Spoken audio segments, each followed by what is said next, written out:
guys, and welcome back to my channel. By now, you should be thumbs upping and subscribing, or at the very least, subscribing and commenting.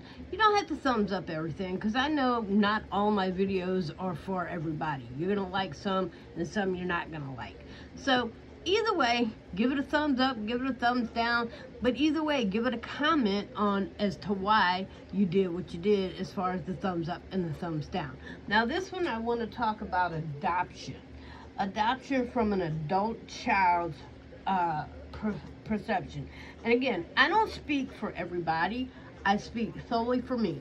I was an orphan child of the 70s, early 70s, on through the 80s. And when I tell you, it's not what they make it seem to be in the media. They make it seem like it's all bubbly and heartwarming and all this wonderful. It's like when you adopt a puppy, and it's not.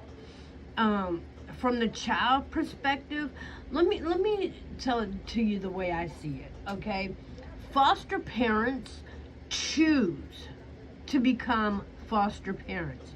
Foster children don't choose to become foster children. And so when you sit there and say, oh, you're so lucky, I chose you, you make it sound like you went to the local pound looking for a puppy. You know, and never once in my life did I hear that and think, oh man, I must have been lucky. No, what goes through a child's mind is, why did you have to choose me? Why didn't my parents choose me? Why didn't my biological family love me? Now, let me say, I can't, again, speak for every child, but I was in the system from as far back as I can remember. And I honestly don't have a clue how I got there and or why. Now, I heard stories, and I did one time go to the courthouse and request to see the records. And when I tell you they had so much blacked out, redacted crap, it was like reading a frickin'... It was like reading a monologue with a stutter. It's like, what in the world am I even looking at? It was pointless. And what I didn't understand was, why is this information redacted from me when I'm the person it's about? Why is my childhood, my family, my parents, my reason for being in the foster care system, why is that a secret from, of all people, me? And then I don't know what happened. I was very young, and I ended up with an older couple who apparently was not equipped to keep up with a child my age. And I don't remember everything, but just by memory, I remember the woman's name was Jenna, the guy's name was Don. I don't remember the daughter's name, but I remember specifically one adult daughter at that time. And I'm sure they're all deceased or way too old to remember me, because I am now almost 53 years old, and this happened a lifetime ago, okay? This happened back when I was 5 years old, at 4 and 5 years old, okay? And Don and Jenna would have been in their 60s back then, and the adult child that I remember was maybe in her mid-20s. And I don't know why, but I went right from their house and their situation right to another family and another situation, and I stayed there from 5 to give or take 12, maybe 11 to 12, and they decided that they couldn't handle me because now I'm not gonna sit here and act like I was an angel of a child. I constantly had things going on around me that I did not understand as a child. And waking up and being shuffled from one family situation to another family. So I remember waking up and all of my stuff in my room was packed and put by the door. And when I tell you packed, it wasn't packed in pretty little suitcases like you would see in a cartoon or on Annie or on Punky Brewster.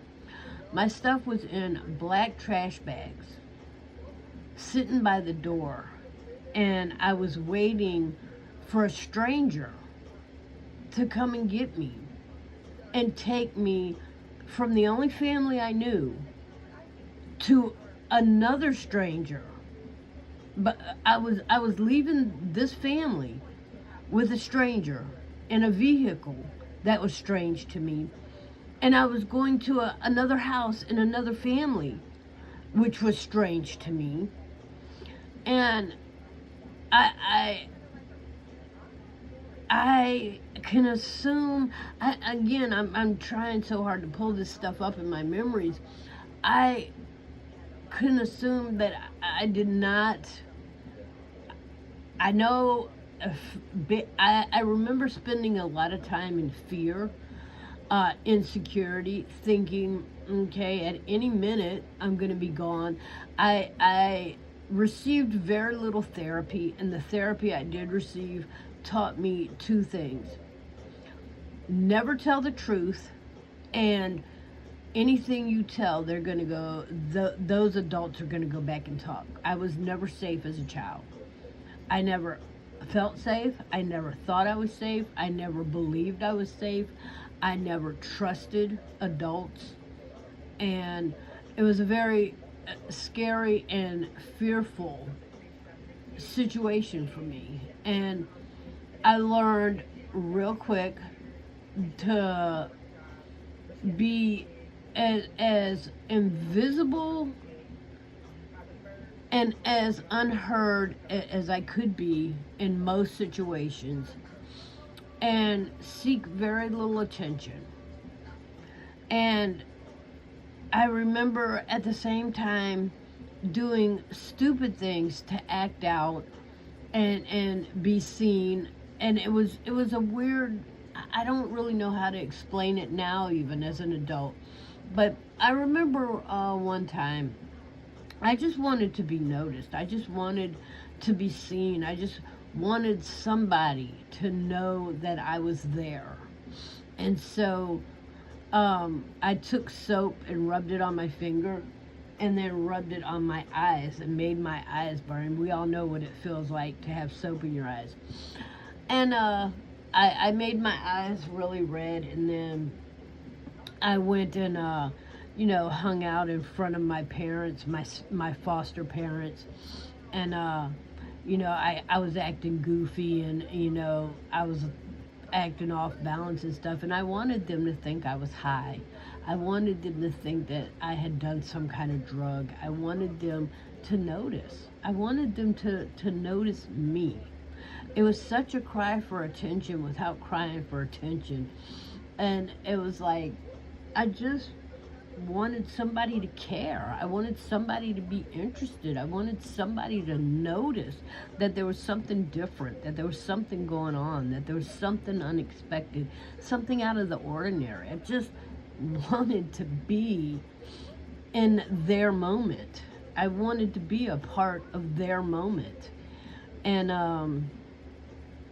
I don't remember ever feeling like that. I remember constantly sitting back and looking at the parents with their kid, and thinking to myself and feeling in my heart, that's the real family. That's the family. That's the family. I'm not that. I'm not a part of that. I don't belong to that. That over there, that mom, that dad, that kid, they had a son. That's the family. I'm just, I don't even know what I am. I'm just here. And I remember never really, everybody made it like in public. Everybody made like it was this great thing. Oh, you're adopted. Oh, that's wonderful. Oh, you're such a cute little girl. Oh, they must really care about you. You're chosen. You're special.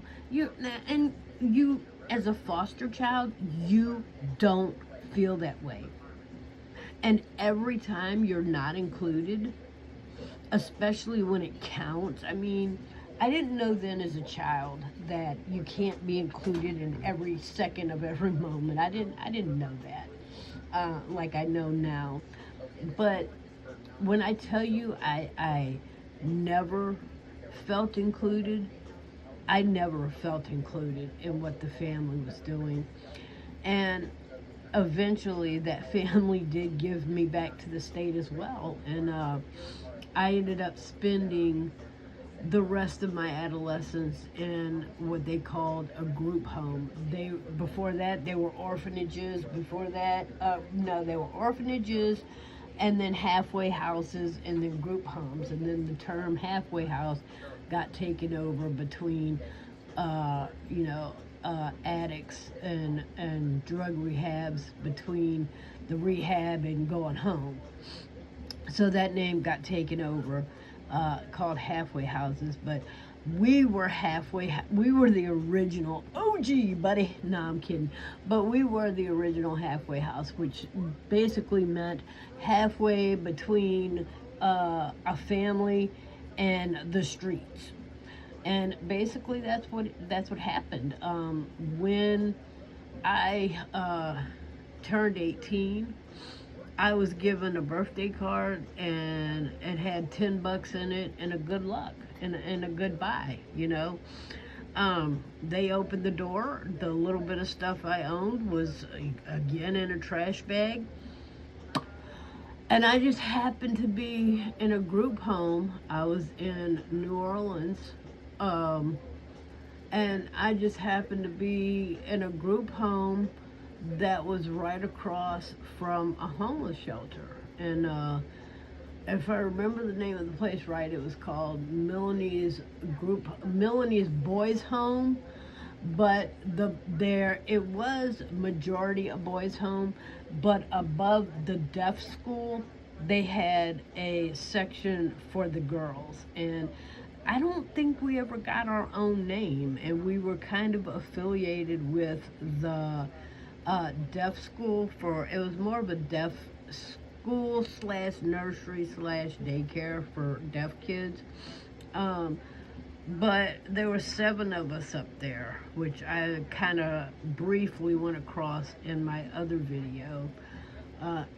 So if you go back and watch yesterday's video, then I kind of went across it. But I just don't remember ever feeling like I was lucky because I was chosen, and it just gives me the cringiest feeling, even to this day, to hear adoptive, like I've heard adoptive parents and in the store, making a big deal over their cute little kid that they're adopting or fostering, and they make it like it's so cringy to watch how they fawn over these kids like they're puppies. And you almost feel like this kid has a job of making you feel good, of making you feel important. Because again, people, adults choose. It's a choice to be a foster parent, and it makes you feel good, and it makes you feel special, and it does all these heartwarming things for you. But what you're not seeing is the failure on behalf of the child. we as the children, the puppies that you're coming to the adoption center to look at, we don't we don't feel special. We don't feel warm and fuzzy. We don't feel cutesy woochy when you're picking us. Like, oh, I'll take that one. Like, I mean, is there a barcode you scan on the way out the door? I mean, because we didn't choose to be there. You chose to be there. It's like going to the grocery store. Your produce didn't choose to be there. Somebody picked it and put it on that shelf. Somebody picked it and put it in that bin. And now you're choosing to grocery shop at that store, and you're choosing to dig in that bin and pull out that handful of green onions and put that in your cart. The green onions didn't choose to be there. And now you're all thrilled because you think you've got the vivest, greenest pack of green onions in the bunch, and you think that this is supposed to do something for you. You know, and it's like when you show up to the orphanage or to the group home or to the foster care system, and you've got your mind set on, I'm going to save somebody. Well, these children didn't choose to need to be saved. These children don't choose they didn't choose you. And this is what a lot of foster parents, they don't get. It's like, I did this great thing. I got up and I did this and I came to get you and I chose you and I put my time and my effort and me. And you're not seeing the child. And the child's sitting there going, you chose me, boo-boo. I didn't choose you. I didn't choose to be here. I didn't choose to leave my house. I didn't choose to be in this situation.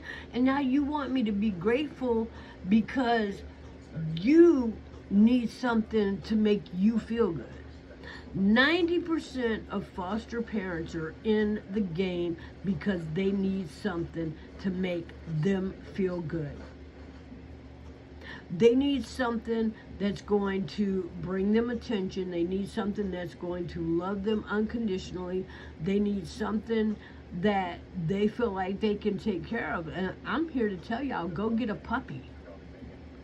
Because kids, if you get them when they're young, when they're infants, when they're babies and they don't know any better, maybe. But like I said, I remember, I don't know how I got into the elderly people's home. And not being told anything, when you treat a child like they're too stupid to know, see, let me tell y'all something. I am going on 53 or 53 this year, 54. I'm going on 54 this year, okay? When I tell you that the BS that happens to these children in the foster care system and the adoptive care system and the group homes and out there in the world, when I tell you it lasts us a lifetime, it lasts us a lifetime. Now let me say this. I have a beautiful family now that I took the time to build. I have an amazing husband. I have amazing children. I have amazing puppies. I have amazing kittens. And I'm not an animal hoarder. But it took me a long time and the grace of God to get over, and I'm still not over completely. I'm still in the process. 53 years old, I'm still in the process of healing. It lasts a lifetime. Not telling a child that here's something. When you pack a child's stuff and you don't think enough of them to put their stuff in a bag, and I saw these things one time where they, oh, we gave them the cutest little duffel bags. Who gives two shits? Who gives two shits?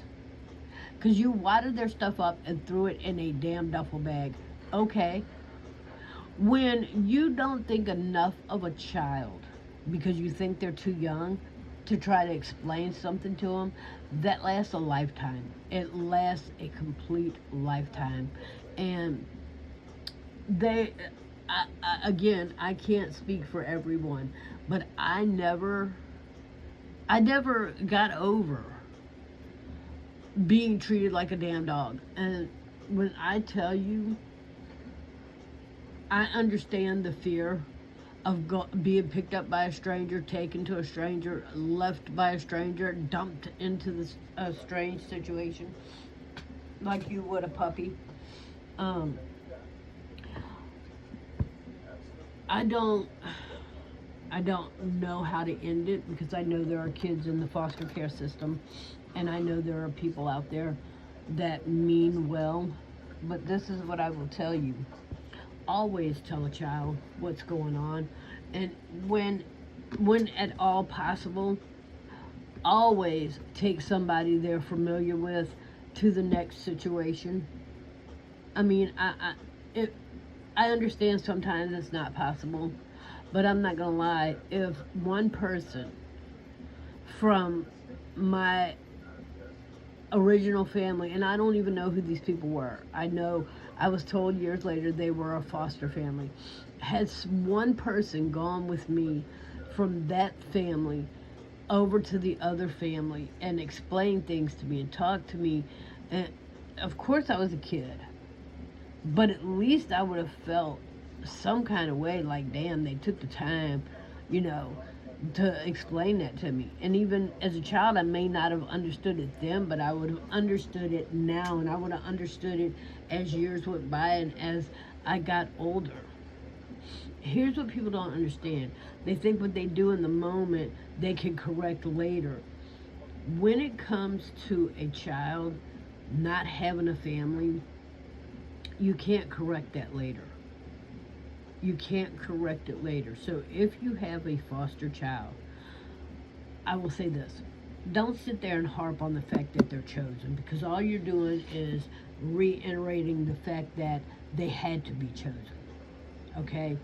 When you constantly are reminding a child that they're chosen and not that they belong, all you're doing is reinforcing the fact that you weren't wanted over there and you don't really belong here. Stop telling them they're chosen and start telling them they're loved. Start telling them, actions are better than words. Show them they belong. Include them in everything that you include your other kids in. So if you have movie night with one kid and it's one-on-one, have another movie night with that kid one-on-one. Like the other day, I took my 16-year-old to breakfast, and then that was last week. This week, I took my other son to breakfast, and then my other kid I go to lunch with all the time. So, it evens out, because it's very important in the moment to reinforce that you belong, not that you were chosen, or not that you're here because we want you here. Don't ever feel unwanted because we wanted you. You're so special, we chose you. No, because all that child hears is, well, you chose me because I don't belong here. You chose me because somebody else didn't want me. You chose me because I was part of the litter that got left behind.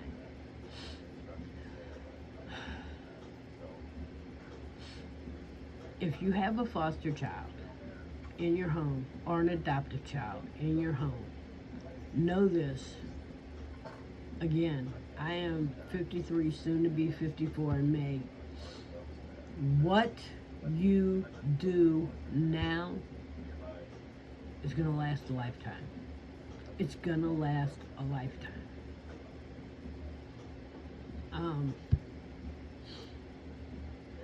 The message you send, the values you teach, and the message you don't send, and the values you don't teach. It's going to last a lifetime.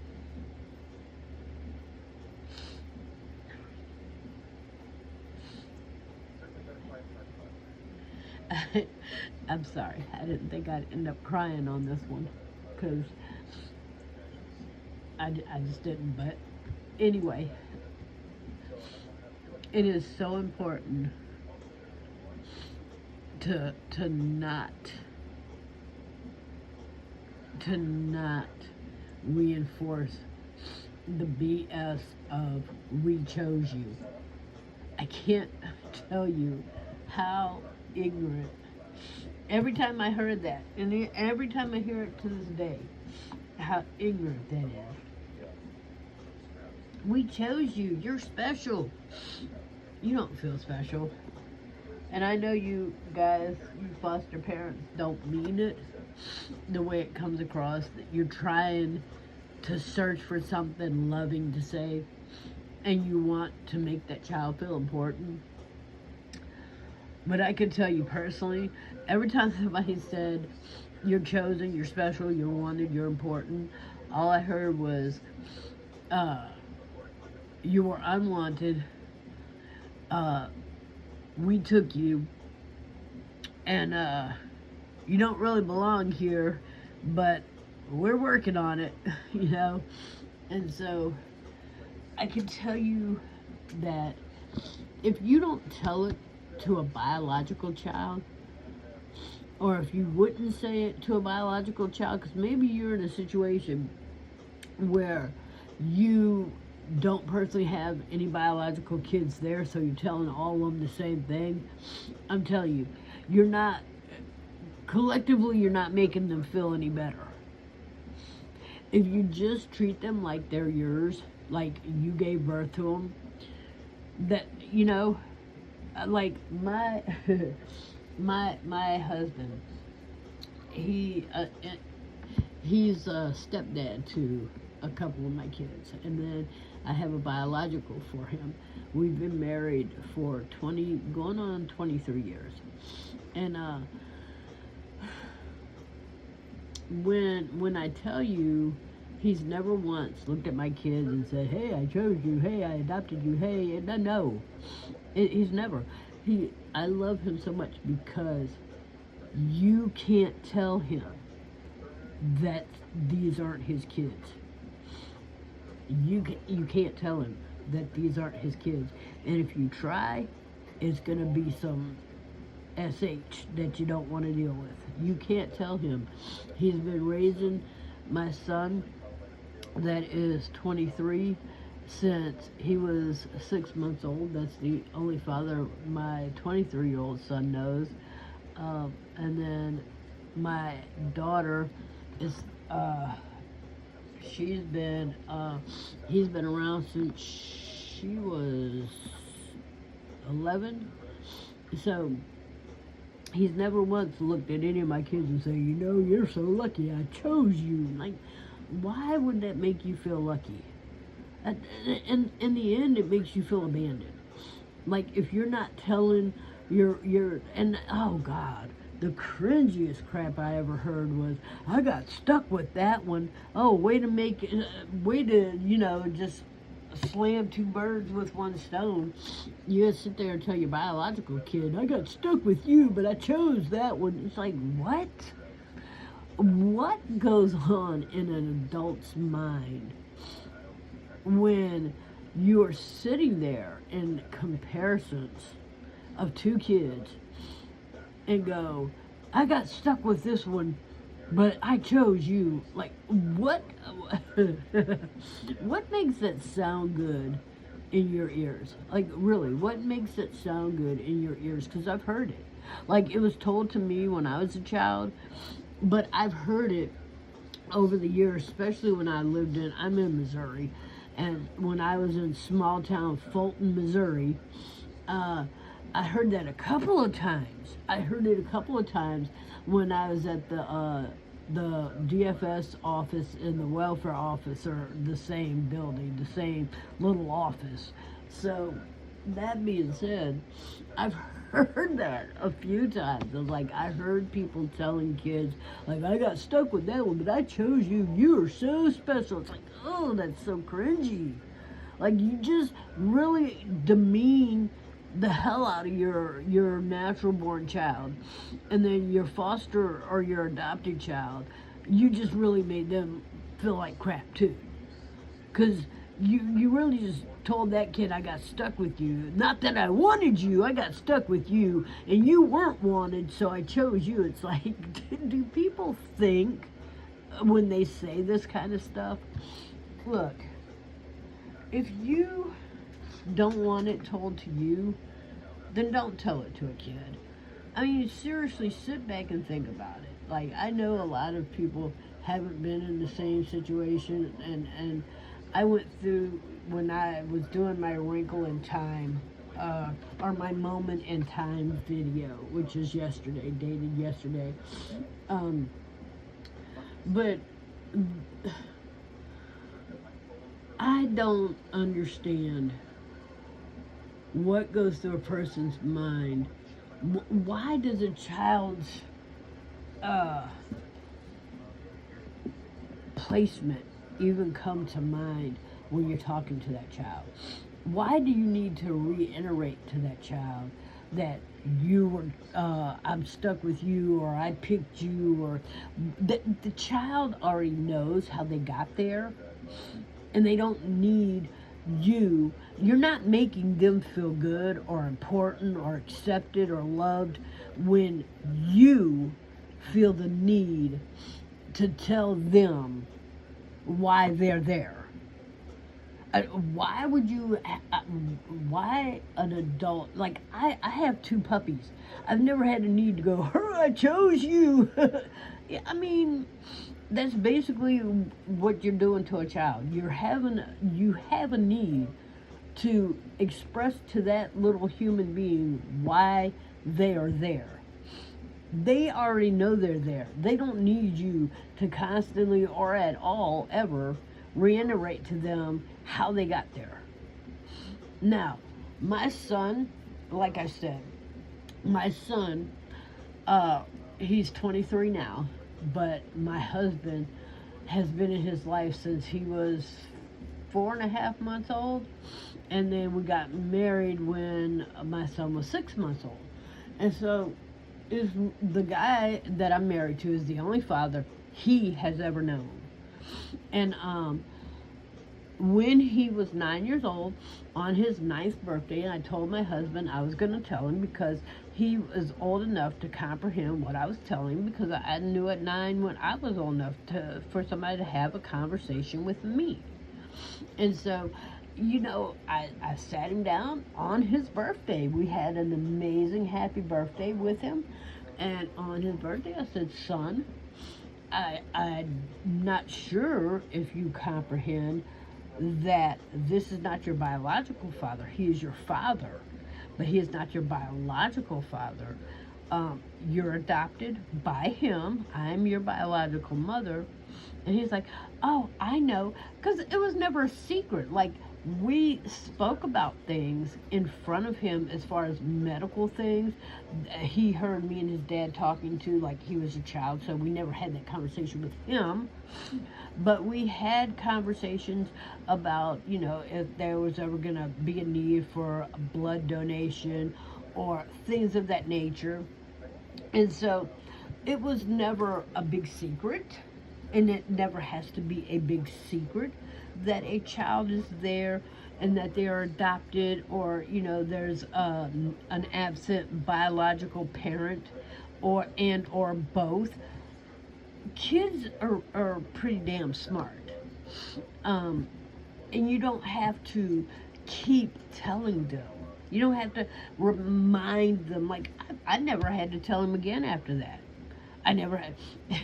He calls my husband dad. He always has since he was able to talk. And like I said, my husband's been in his life since he was 4 months old and has been his father since he was 6 months old because we legally got married. But, I mean, never once has he ever said, I chose you. You know, I mean, no, that's his son. Because he had, look, when you pour your heart and soul into a human being, when you invest your time, your money, your love, your heart and soul, they are a part of you no matter how they got there. And they don't need you to explain how they got there or why they're there or why you do what you do. They're a kid. Let them be a kid. They don't need you to reiterate to them how special they are. If you show them and make them feel special and you show them that they're special, then you never have to explain to them. See, only a person who feels inadequate in what they're doing has a need to explain what they're doing. If I would, if I would have just been made to feel special, if I would have just been made to feel a part of, if I would have just been involved, I wouldn't have needed somebody to tell me why I wasn't. So I'm gonna leave you with that thought because I don't want this video to get too long.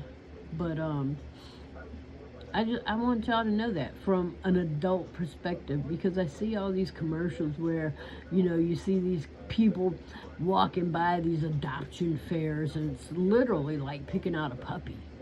And they see these kids and the kids run over and it's all hugs and loves and it's really, in real life, it's not like that. So most kids that are over the age of 5 or 6, they come with baggage because of what happened to them, because of why they're in the system to start with. Some of them come with depression and mental illness and panic attacks and, all this stuff that needs to be loved out of them and not explained to them. So if you're looking for that feel-good feeling, go get a puppy, not a kid. Because it's not, it's not all cakes and ice cream. It's not always a picnic. So I'm gonna stop repeating myself. I just hope I'm reaching somebody that needs to hear this. Because I wish somebody would have heard this when I was a kid. So they always say, do for others what you wish would have been done for you. Well, I wish somebody would have told my damn foster parents, involve her more and explain to her less. The only thing I really ever needed explaining to me is why I ended up leaving one house to go to the other. Once I was there, I didn't need people to tell me why I was there. Oh, you're here because you're chosen. I didn't care. I didn't care about being chosen. You're a bunch of strangers. You're a bunch of complete ass strangers. And then when I didn't think, act, do, perform, and look the way you wanted me to, I was tossed back in the bin like I was as unimportant as you made me feel. So just remember that, Stop telling them that you chose them, because that means absolutely dickus, because they didn't choose you. Alright, so I'm going to wrap this up, guys. I love you with the love of the Lord.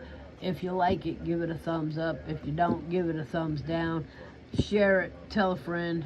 But most importantly, stop making these kids feel like, they have a job to do in your life because you adopted them. They didn't adopt you. Have a good one.